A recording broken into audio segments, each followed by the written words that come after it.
Good evening, everybody. Today I wanted to talk to you about a subject which is close to my heart, and that is the subject of safeguarding.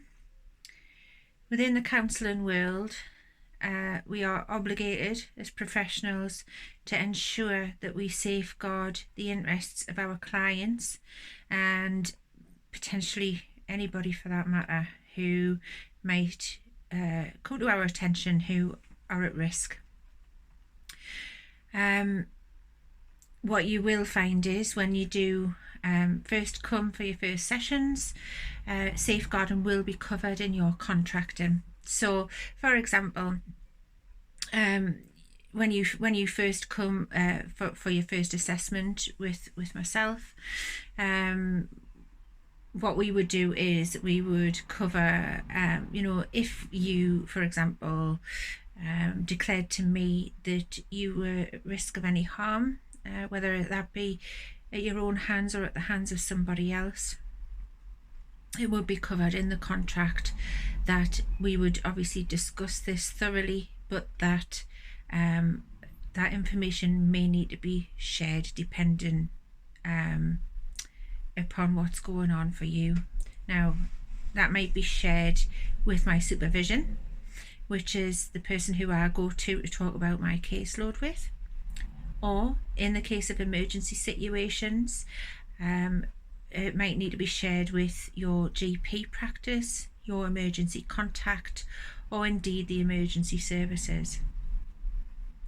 This isn't in any way intended to take away your right to privacy. Of course that is still there, but this is why we'll cover this in the contract, because it is it's a limitation of what we can keep private for you.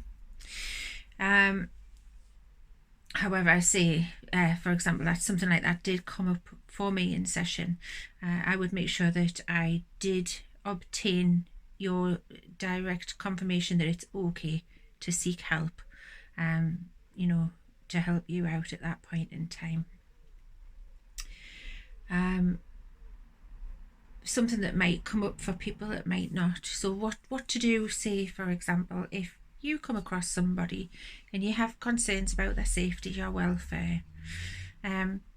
It's a common misconception that it's not our business. If we don't know that person, or if we're not directly involved, that it's not our business to report a safeguarding concern. Not true. It's everybody's business to make sure that that we do the right thing, really. So, if you did have concerns about somebody, you can, within your rights, report to emergency services, report to social services. If you have concerns, they are obliged to follow up your concerns to ensure the safety of whoever is involved. I hope that this has explained a little bit about safeguarding. Obviously there's a whole subject matter which I won't go on to here, partly because I don't want to trigger anything for anybody, but also it will be a much longer video, and so it was really just to explain what happens if there are safeguarding concerns in session, and that everything that is done from my point of view as a counsellor is done with your absolute best interests at heart at all times. Thank you for watching, and I hope everybody is safe and well. Thank you.